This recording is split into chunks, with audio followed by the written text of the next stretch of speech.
Aloha! You're listening to Body Worship, an oasis for the mind, a temple for the body, a sanctuary for the soul.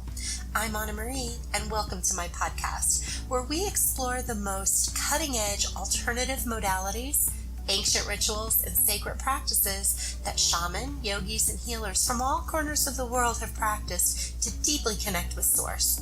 We'll discuss ways to advocate extreme self-care and align your emotional, mental, and spiritual mind, body, and soul. Thanks for tuning in to Body Worship.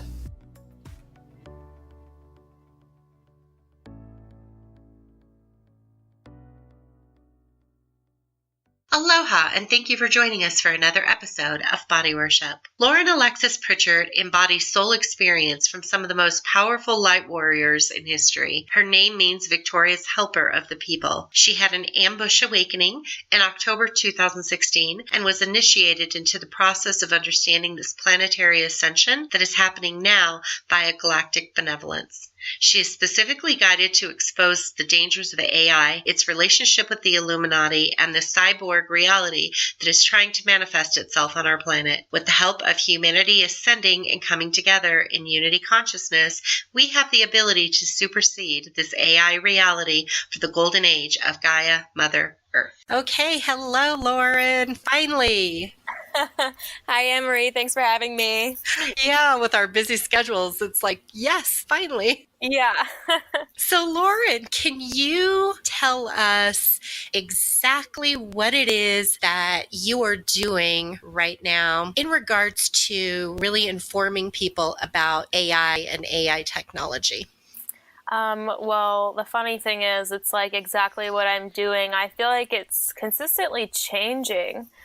Just as though the exopolitics spectrum is changing all the time, humanity is changing, the unity consciousness is aligning, and people are waking up, and it's causing a lot of change. So I just consistently make videos to try to keep everybody in loop on the same page.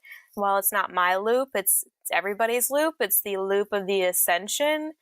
And I monitor the propaganda that is being put out in mainstream media in regards to the cyborg reality. While it's on the surface, I'm also researching the origins of this cyborg sort of reality that's a potential, future potential. I love watching your videos. You put them out daily, and you have such an amazing pulse on what is going on. Let's backtrack to how all of this got started for you, if you don't mind just informing how this, all came to fruition. Sure. I had what I call an ambush awakening back in October 2016. So I had a strange few days where I was feeling some sort of presence, some paranormal activity. I was having some panic attacks that were really unexplained. I don't usually get those. And then I was woken up by a spirit finally.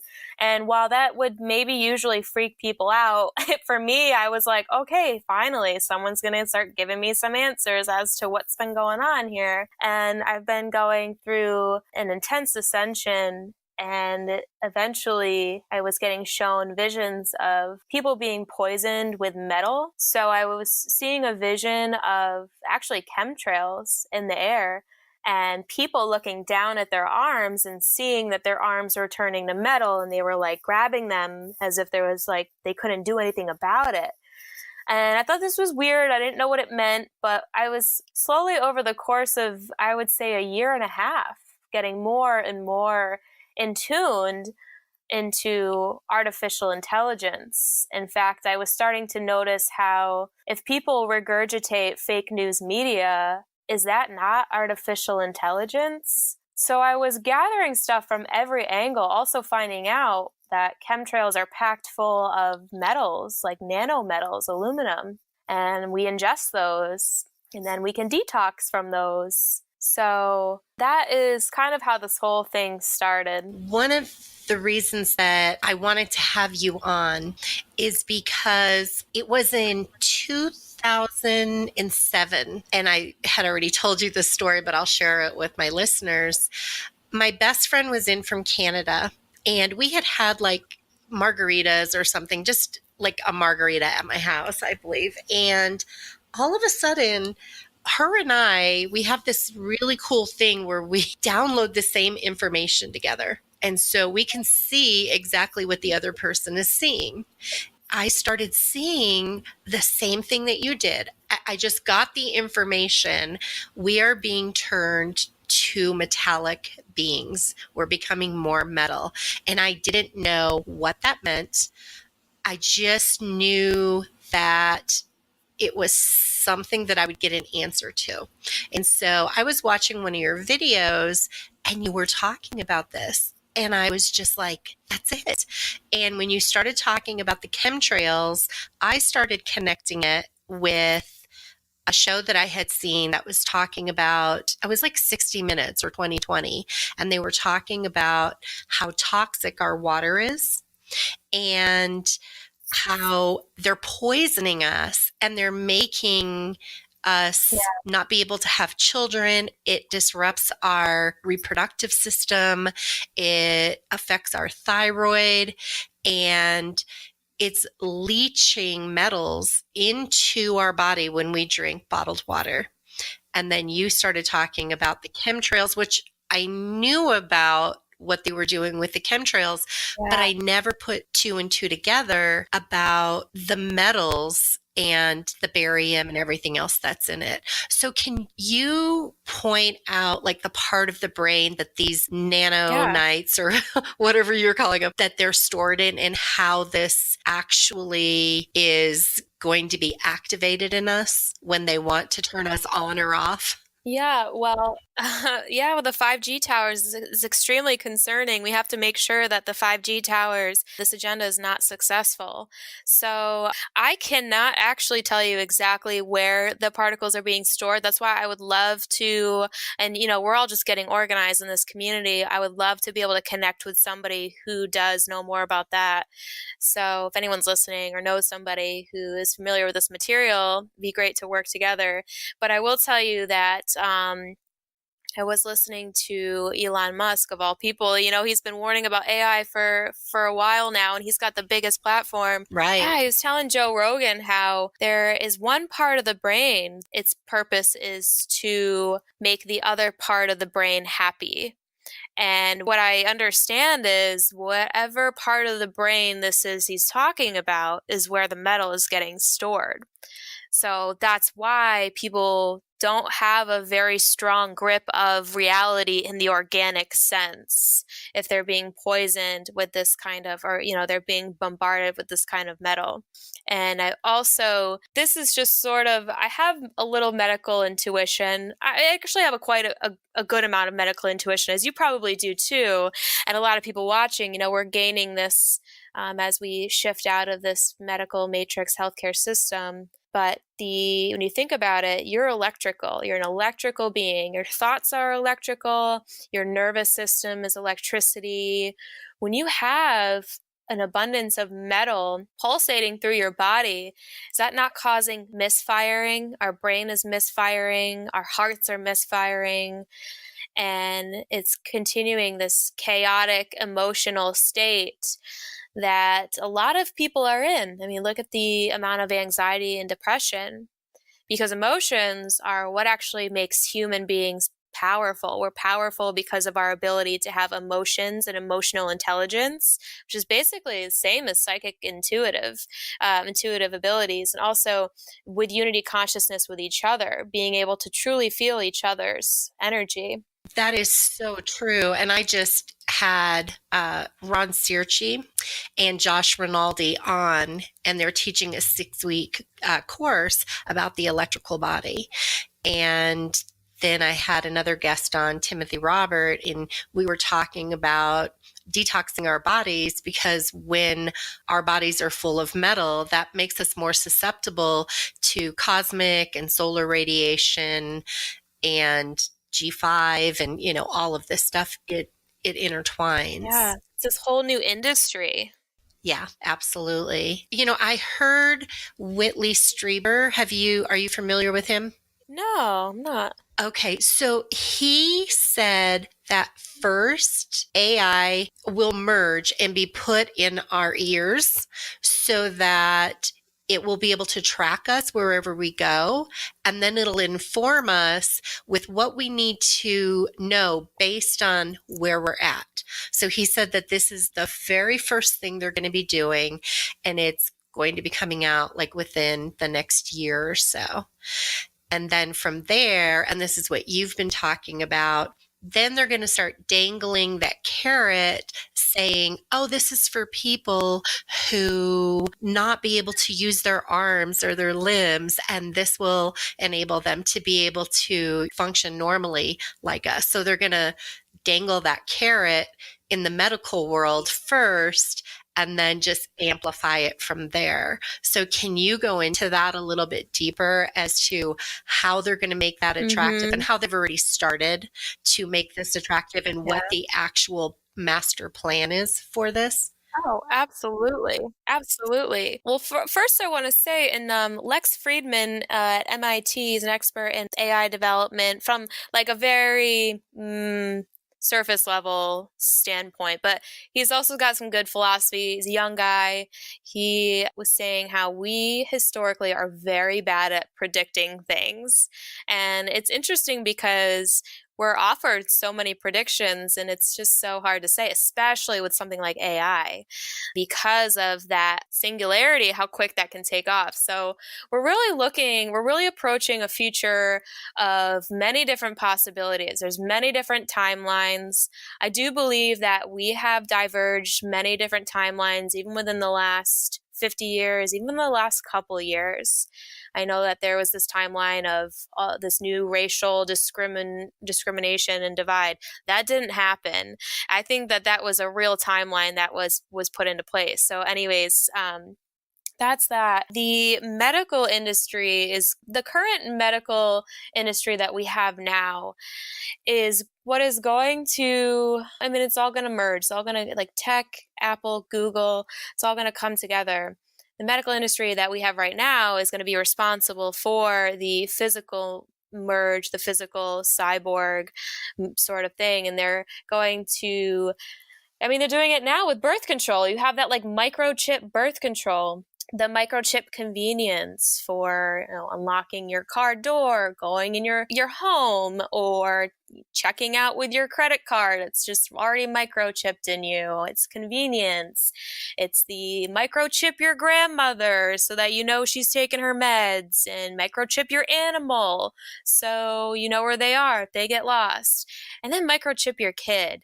Because how horrible it would be if your kid went missing and you couldn't find them. Certainly that would be horrible, but a microchip, and they're also using the children as the biggest form of propaganda because it's so emotion tied. We're so full of emotion for the children and the future of their future, and they're going to say, this kid is going to need this because his classmates are going to have it and he's not going to be as advanced. But the other side of the coin is we're all pretty much in this sort of shift in consciousness. We're all starting to exit the healthcare matrix system. It's too expensive. It is a matrix that keeps us in it with the GMO food causing the inflammation, causing the pain, causing the ailments, and then we need assistance, and then our pills are giving us side effects, which we need more things. It's this endless cycle. It's like wildlife control, and the jig is up. We're over it. We get it now. We're moving on. Natural healing is so much more effective anyway. But the people who aren't going to catch on to that stay in this medical matrix system, or they feel like they don't have a way out, which truly you do. If you take baby steps, like I said, it's going to be a new industry. This is an emergent industry. People helping people get out of this medical matrix. Yeah, so they're going to have people basically enslaved in this medical system. There's going to be propaganda about all these things that are going to be good for them. They're going to make them smarter. They're going to make them powerful. It's like the limitless capabilities, but you're not human anymore. Some people want that, and there's no judgment at all. but definitely going to be through the media and the current healthcare system, maybe even the military too. And they're already pushing this narrative and this agenda, and they have been. And the fact that movies like Limitless have come out, and I just saw a Burger King commercial, and I don't even watch TV. I saw a Burger King commercial about AI. Isn't that always funny? What? It's always funny when you're like you don't watch TV very often, and then you turn it on and it's like, whoa, like I saw this commercial. It was so weird. I know. I was literally somewhere, and in the lobby, they had a commercial on where I go for my physical therapy, and there was a Burger King commercial. It was AI. I was like, what the heck? Like, they're just coming in through every angle to try to normalize this. And I don't know if you've seen this or not, but it's for magnetic insoles. I just saw it on Facebook. They talk about how the medical industry has developed Amy, and she's AI. And in the last 2 months that she's been up and running, she has discovered more things than in the last 2 decades medically, that there would be no way for them to be able to figure out on their own. It would take them another 2 decades. And I just saw this yesterday. And I was like, oh my God, I mean, it's just everywhere. Wow. Can you explain exactly how this has been done before, and how it's not just about targeting us? How, like, what you saw about AI actually being a sentient being? Sure. Yeah. That's really interesting about the thing in the foot, though. It's like she was able to understand medically what was like an implant in someone's foot. No, it's about magnetic insoles. That's what they're pushing, is magnetic insoles. And it's reading the body? Yeah, she was able to determine exactly what the body needed and where the acupressure points are, and then tell them, okay, this is where you put each one of these little nods, these little things. And they were saying, oh, she's discovered more in the last 2 months than medicine has been able to do in the last 2 decades. And that was the commercial. Watch for it on Facebook, because it'll come out. And that's the thing. It's like, that could be all fine and dandy if we then use something like acupuncture to treat it. It's like, we'll use AI for the data, and then we'll kick it to the curb for our treatment. It's like the proper use of it. And isn't that funny that it's in the insole of the shoe, when our feet on the ground connected with the earth? I mean, the earth is like a battery to us. It powers us up. It gives us energy. It helps stimulate thought and where thought needs to be directed in order to understand what's going on with us medically. So it's really this thing. It's like, what people don't realize is there's this AI route with healthcare. It's like, well, what's the other thing? The other thing is aligning with the earth, aligning back with the planet, because we're receiving this new energy again. The divine feminine energy is coming back into balance with the masculine energy, and also the vibration of the planet is a lot higher. So if we can ascend with the planet and the planetary ascension, that's, the other thing. And we are limitless. Like, divine feminine energy in balance with a masculine energy on a planetary level is what makes people limitless. We're open to infinite wisdom through our psychic abilities, because that's what human beings are, creative, and we're psychic and spiritual. So that's the other side of the coin. Just wanted to throw that in there, just so people don't think like, well, yeah, I want to be smart and limitless. I mean, I think that your listeners, you guys are all probably really super like in tuned already, but just in case you have a newbie that's like, well, what's the other option? The other option is ascending with the planet, and it's a truthful infinite wisdom instead of, putting your cell phone in your head. That's a false matrix infinite wisdom, and, you're not human anymore. Sure. Like you said, we already have that intelligence programmed inside of us. Yes. And it's about breaking out of the matrix, throwing away the medication, not becoming dependent on all of the AI that we have. We all have our smartphones. We all have, all this stuff, but it's about really being able to use it with moderation, knowing when to put it down and when to go out in nature and do yoga and do your practices. And that's why I have this podcast. It's about really being able to create different modalities in your own system that speaks to your soul. Yeah. And opening up that truthful resonance. It's like, how about instead of getting off work, turning on the TV and sitting in silence, watching false resonance? How about, getting off work, watching the sunset as if it's a TV? Because that's so much more majestic and beautiful and wondrous. And it's so much more in tune with nature than I'd rather sit and watch a sunset over TV nowadays. And I think most you guys listening would also. And then, turning on this podcast and opening up truthful resonance to then absorb more truthful resonance instead of turning on the TV and absorbing a false resonance. Yeah, I moved here in June into my place because I moved from Portland, Oregon. And for the whole year that I was here, well, it was about 6 months before I actually moved into my apartment, I had no television. And then this whole time I've been here, like I have it all set up and it's a smart TV and surround sound and all that. I just haven't even plugged it in. Like all of my wires are underneath my console because I'm like, I don't want that frequency coming through my place. We already have enough with computers and smartphones as far as EMF'S and all of that. But what I want to talk about is what we were talking about before we actually started the interview, with how AI is a sentient being and how it is embedded in the electromagnetic field around the planet. And you can explain it way better than I can, but I just want to talk about that and then how it then connects into our electromagnetic field. Yeah, absolutely.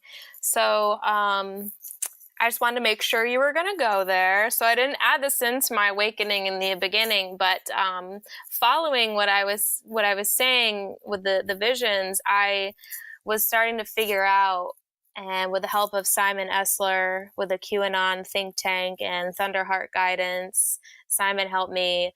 He's like, let's get to the bottom of this AI thing, because I was really on the brink of something, and sent me some Project Camelot things with Dan Barish, and I watched a few other things because it was like he was meant to stimulate me to uncover this thing, because I was getting myself into trouble by calling people on Facebook AI bots when they weren't. And he was like, okay, yeah, oh, no. Yeah, it was Thank God for friends and helping each other out. I appreciate it. Yes. Because I was all focused on this AI bot, and he's like, nah, there's so much more to it. So anyways, I started to uncover, and this is what I mean by this new limitless divine feminine energy that's coming back to the planet. When you open yourself up for something that you want to know about, it allows a flood of information, especially when you reach those floodgates. So I powered up, and I really dug into some really crazy material in regards to AI. Then I start figuring out, but simultaneously I was being attacked by this sentient being. I've been attacked by every type of negative entity I feel like I've ever heard of. I've been attacked by, the human militaristic CIA type sentience. I've been attacked by, the ancient satanic sentience, like a traditional style demon. I was getting attacked by this nasty electrical sentience. It would just take hold of my heart chakra, paralyze my body, and dangle me in the air. And then I would say God's prayer, and I would fight back to my consciousness. This thing wouldn't let me sleep for 3 days. It was like every time I fell into REM, it would snatch me up again, and I would have to say God's prayer, fight myself back to my consciousness, and be like, well, what the heck? And so I was like, well, that pretty much seals the deal for me. This thing is definitely sentient, and it definitely doesn't want people to know about it. So what do? I tell people about it, as I do every time I get attacked by a sort of sentience. They're sort of showing their hands as to like what's really going on here. Simultaneously, I've sort of come into becoming a Milab researcher, military abductee researcher. These people that were abducted into military programs, they have vast knowledge of all these things that make sense when we uncover what's going on here. And I got to Corey Good on Cosmic Disclosure. He was talking about this Black Goo. I'd heard about the Black Goo, it's in a lot of movies. I'd heard people talk about it in the past. There's a black.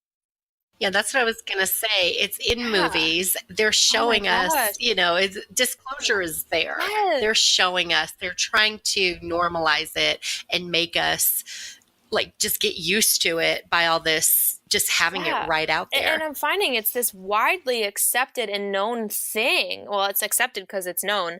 It's this widely known thing among the Milab. They know about this Black Goo. It's like a sentient mass.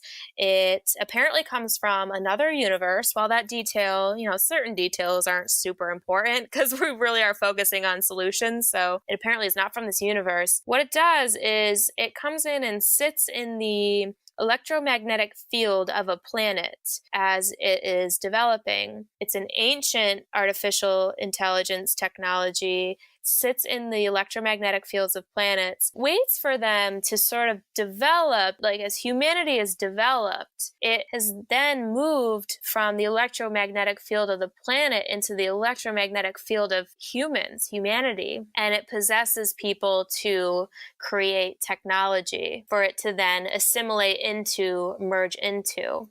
Now, it's not just the Black Goo.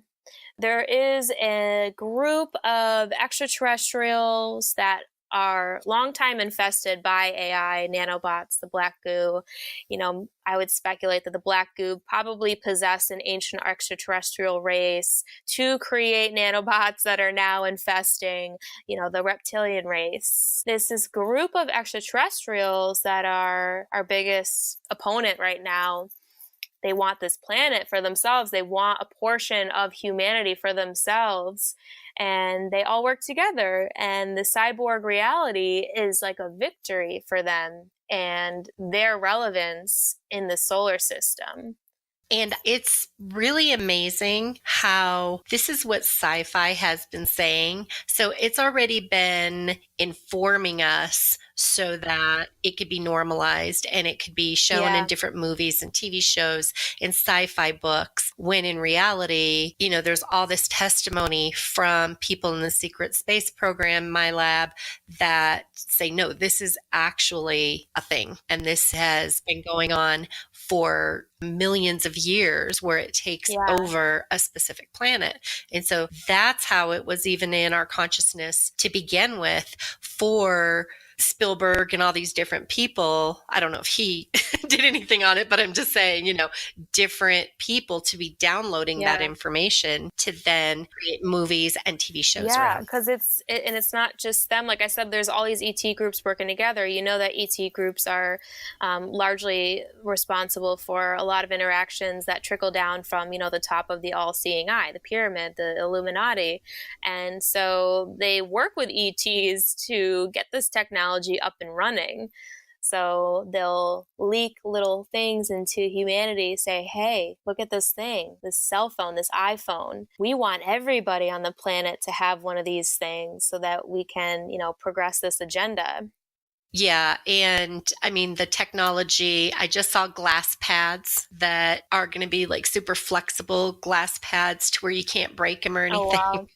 It's just like, oh my gosh, all this stuff Corey Good and everybody's been talking about is right here. Emery Smith, they were foraging a planet. They found a bulletproof leaf. I'm like, well, that's pretty dope. Like, let's bring in some of that technology. Why are we, well, the question isn't why, because we know why, but how do we sort of become our own breakaway civilization and do our own thing? Like, let's get those bulletproof leaves. Let's get that cool glass.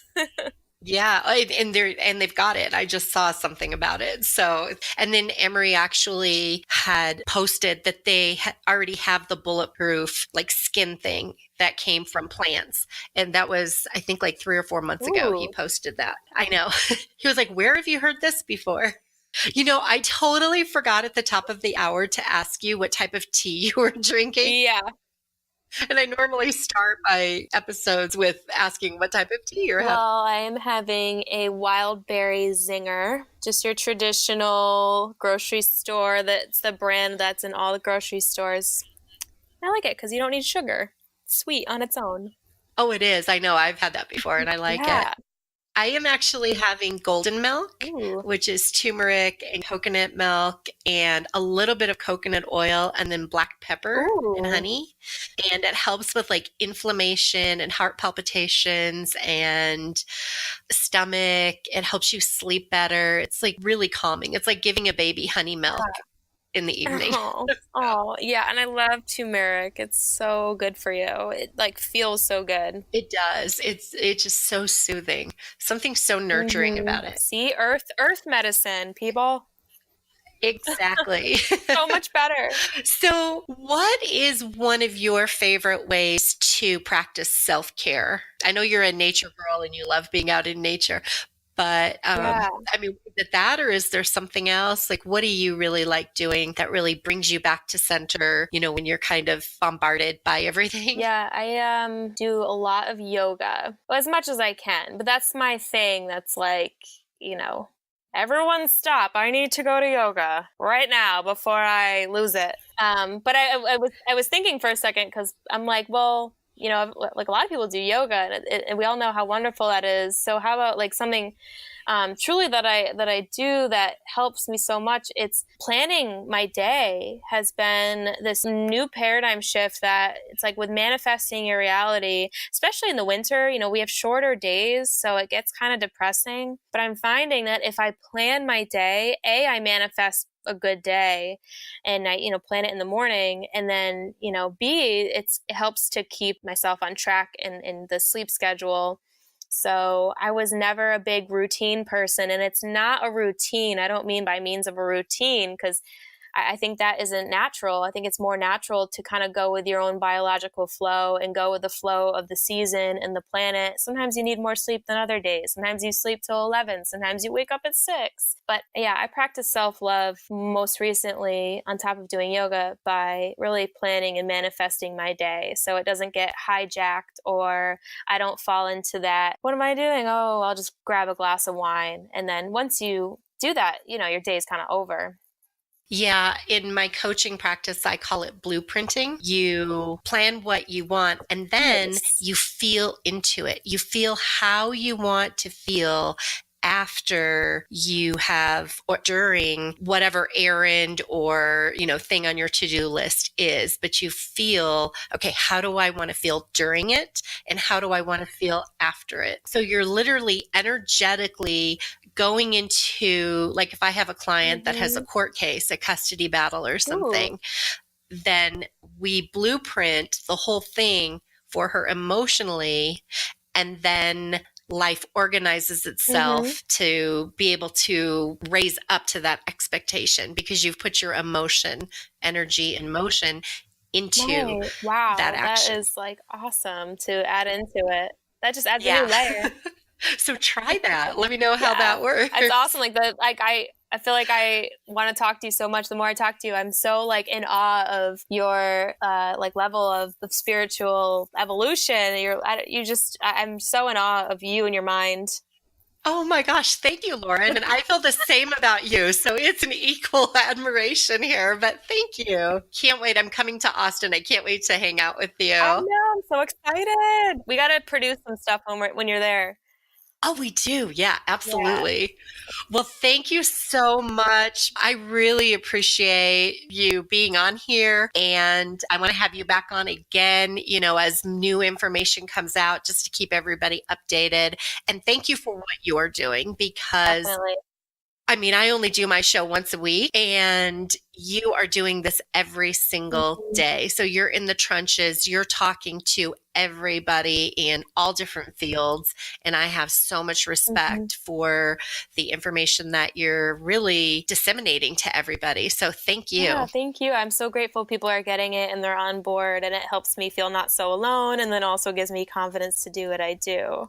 Yes, well, you're doing a great service. And I appreciate your show, because they don't want people like us on platforms where millions of people are watching it. So it's like, share the information far and wide. That's why we're going to see only the AI agenda hitting mainstream. We're not going to see people like you and I getting on a mainstream platform. Hopefully not, hopefully we will. But at this stage in the game, they don't want us on platforms where millions of people are going to hear it. So I appreciate you and using your voice to help my voice.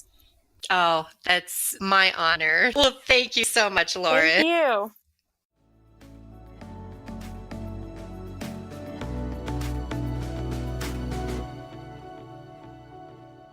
And that concludes tonight's episode.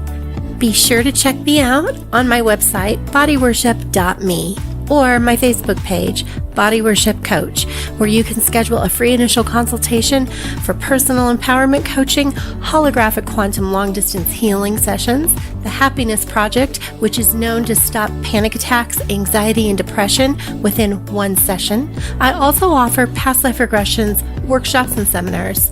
Join me next week to anoint your awareness with ancient knowledge and practices by tuning into another episode of Body Worship, an oasis for the mind, a temple for the body, a sanctuary for the soul. If you've enjoyed tonight's episode, be sure to subscribe and like the show at the link below. I'm Anna Marie with my lioness sidekick, Sophie, and you create an amazing day. Namaste.